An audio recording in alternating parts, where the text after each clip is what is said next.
Hey everybody, this is Kohdok here, and it is time to finally take a look at Geogan. Because I am in the northeast part of the United States, I am, of course, like a month behind everybody else getting these, but yes, these things have now been spotted in the Philadelphia area, so now I have my hands on a Geogan. Unfortunately, they didn't have the Chaos one on the shelf. That one looked like it might have already been bought. I'm definitely going to try to get some Chaos ones of these as I'm going. What I have here is Pyrus SURTURAN. Surtur, I assume, is named after Surtur from Norse mythology. I've talked about this before.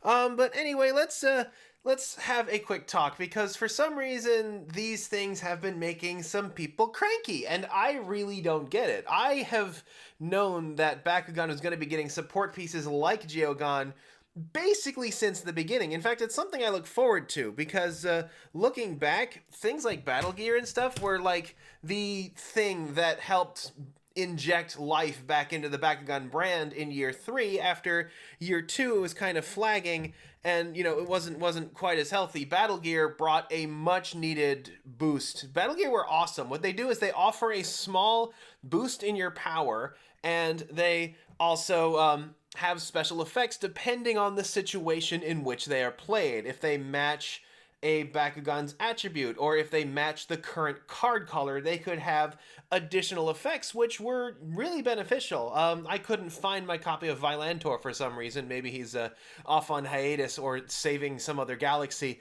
But it had some really powerful effects. So these things were great. Personally, they were the best innovation, the best thing ever added to Bakugan. You had like 2 of these stashed aside with your Bakugan, and you could do fun things with them. Although Geogan are more accurately compared to Bakugan traps. And what Bakugan traps were is they're sort of these oddly shaped things. They might be like an ovuloid like that. They might be a box. They might be a triangle, or sort of. This one's sort of close to Surturan here. This one is sort of a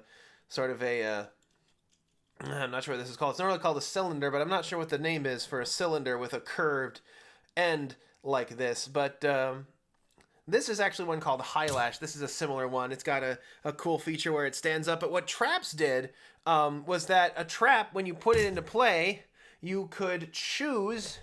What it did was it had an attribute. You had to play it with a matching attribute, which was yet more in the field of making monotype decks. But what happened was you could then change your Bakugan to one of the attributes on the inside of the trap. So this is a Darkus Falconfly, which could then change. Let me fold the legs out here, which could then change a Darkus Bakugan it's played alongside of to Chaos or Ventus. These, from a design perspective, they're great. A lot of people like designs like Falconfly, for example. They could do cool designs like this. They could do like spiders. They could do the various pyramids, and my nice rare fire scorpion here is a good example of what to do. You just you have to pull on the tail to straighten him out. There we go. There's fire scorpion. So there were a lot of really neat designs. It was a fantastic opportunity for the people who design these things to express the sorts of things they could create. However, from a gameplay perspective, they really did not do much because changing attributes rarely has a benefit. I had one niche case where I used a trap to win at Bakugan. It was a quarterfinal. I won a match because I was able to convert my ability, my attribute. But for the most part, in the original Bakugan, having a monotype deck was best. So traps really were not terribly useful compared to Battle Gear, which could work with monotype or multi-type decks. Technically, any Battle Gear could work with any deck because they could also check gate card color to use their ability. So they were really cool and really flexible, and they could do a lot of stuff, and they were self-contained. You bought one, you had everything you needed.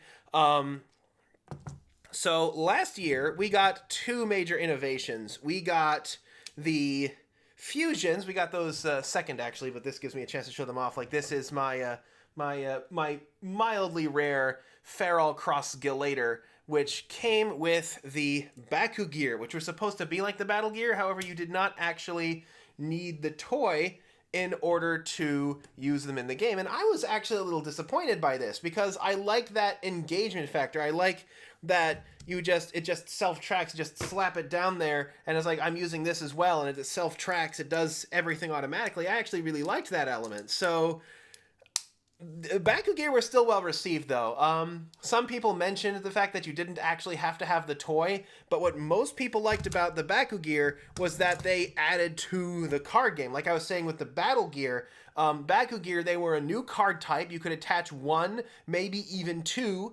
to your Bakugan, and they buff the stats and give your Bakugan new abilities. That's cool. That adds to the game. The other thing they added were the fusions.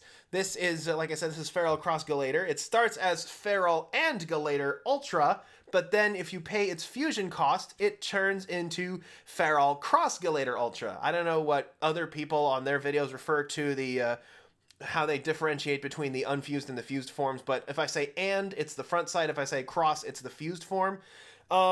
Fusions were interesting in that normally, in order to power up a Bakugan, you had to draw an Evo card from out of your deck, and that then gets played on top of the card. With a fusion, you pay the cost and you flip it over. So while the Evos tended to be more cost-effective, generally more powerful, there is the fact that you might not always have them in your hand.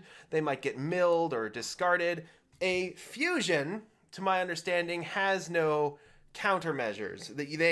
You play a fusion, and it's just like that for the rest of the game, and you always have access to it. You don't have to wait to draw a fusion in order to use it. So while they're not the most cost-effective, they are way more reliable. And there are even some fusions. There's like Pegatrix Cross Galator Aurelus, which can actually fuse just by landing on tokens. So there were even ones with like alternative costs or other benefits. There were cores that only benefited fusions. They were neat. They added a new element to the games. Now, while fusions are like a base character that doesn't need an Evo card because they have it built in, Geogan are literally the opposite. They are pinch hitters. What they do is their card gets shuffled into your deck, and you draw their card and you play that card as a one-shot, and for one turn it takes over for your Bakugan. So it's like an Evo that only lasts one turn. They can be somewhat more cost-effective, but at the same time they are less reliable, because at the same time you could probably use a card to pay for them to give them some kind of benefit. So I'm not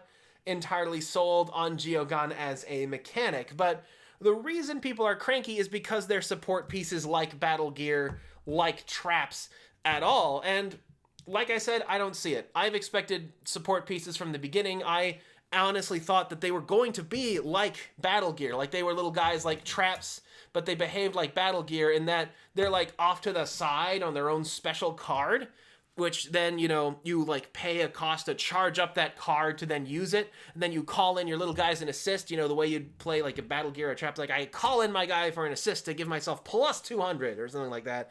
But that's not what's happened here. So I'm a bit disappointed in their execution. But like I said, I was looking forward to these. Let's take a look inside. Let's take a look at the packaging first. It actually has this gigantic honeycomb blister on the side, complete with a ton of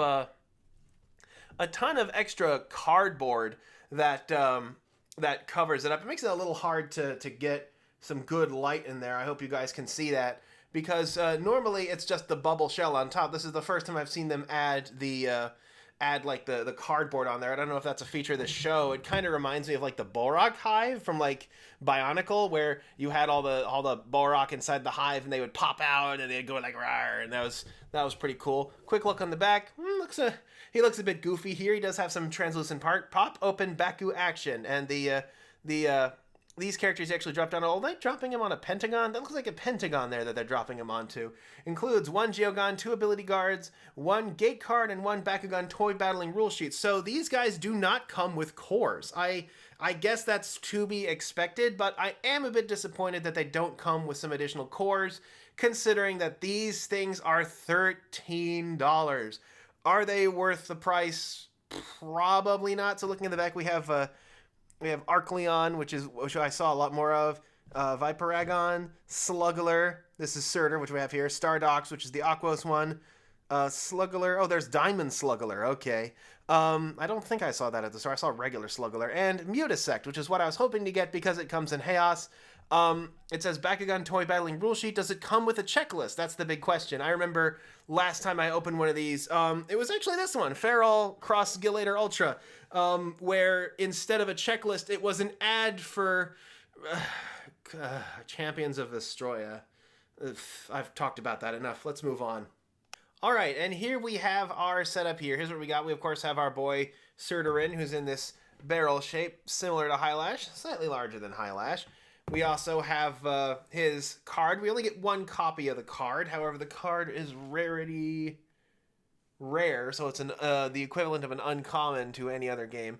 But it is cost 2 for an 1104 that upon picking up a shield gains 400 power, or upon picking up a magic shield gains double strike. So in a magic shield deck, which a lot of people use, this might not be too bad for a cost 2. At a cost 2, it becomes a 1700 with double strike, which then causes 8 damage and can be buffed further through certain effects. Although, like I said, these things still seem like a bit...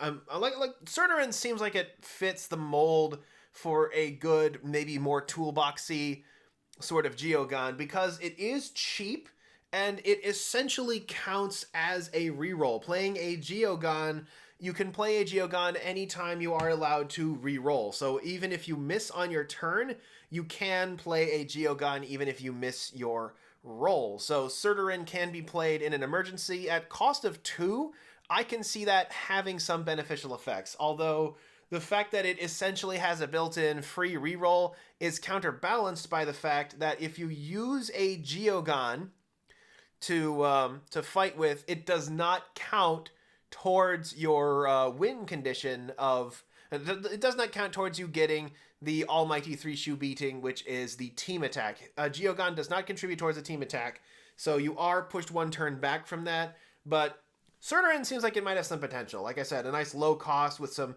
toolboxy effects, although I don't really see this being used much in a shield deck. It becomes a 17 on a shield. It becomes a 1750 on a magic shield, which will beat most of the ones that use just the base stat increases. However, at the same time, you're left open to your opponent might play one. There's a lot of give and take. I don't know if Geogun are really the sort of game changer that we're looking for. It's definitely not a game changer for like the basic game. There are some Bakugan that already have this kind of power, so it's not really one I'd choose as my partner in the basic game. We also got Fire Floor, 1 cost plus 2 damage and magnifying glass icon. What does that mean? Does that allow you to check the top card of your deck? That might have some potential. That might be useful. Like if there are, if this turns out to be Scry 1, that might be interesting. That can have some applications for things like Dankuzo or Air Zero, some of the Pyrus cards. It also does something that I've talked about before. Here's the character. Here's something cool they can do. That's SURTURAN doing something cool on the card. This is something that I've said I hope to see more of, in that they have the character card appropriately match the character it comes with. They did that here. I appreciate it. It's always the little things. And then we have the Gate card, which for some reason is Auralus themed. Even though this is a Pyrus Bakugan, it came with an Auralus Gate card. Although Gate cards are kind of weird. Apparently you set them up like 3x3 or 2x3. You set all of your Gate cards up at once, and each Bakugan only needs to grab onto one Gate card in order to play. That is a bit of a far cry from the original game, where each player, where you try to get 2 characters onto a single Gate card, and each one then gets a different benefit. So that's I don't know. I've seen some like alternative rule sets for these.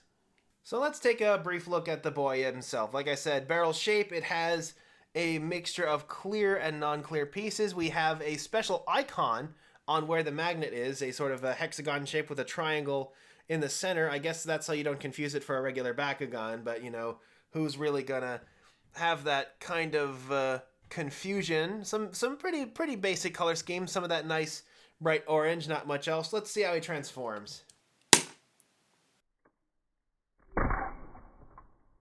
And here we have our boy SURTURAN. So he doesn't really look like the 4-legged monstrosity we saw in the card. He looks more like, you know, kind of like a weird Oni, like bat devil man, or something. Pretty, very, very basic construction. I'm a little disappointed for $13 that he only got like a little head flip and a couple of arms on a back here. Like I said, you saw Highlash, who was like $10, and how he just straight up unfolded into this giant ninja man, who then had a bunch of additional fold out features. Does SURTURAN have any fold out features? I'll check in a minute. But this guy, he got like arms that he's got like little fists that flip out. He's got like extra spikes and all sorts of cool stuff on Highlash here.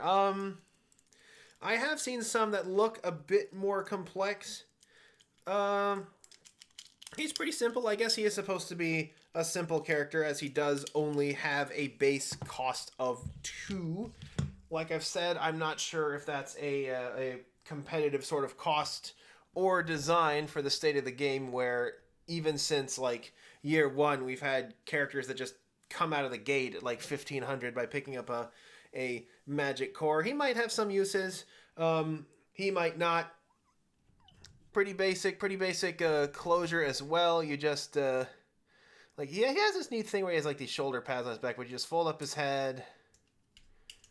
You fold in his arms, you fold up his head, and it's just boom, we're a barrel again. So yeah, pretty simple. Not quite as impressive as a lot of the stuff we got. Like this guy was the same price, and he came with, you know, this gorgeous looking battle gear and all of that. So Geogan have not really tripped my trigger. Like I've said, it's not for a lot of the same reasons that a lot of other people have had for not liking it.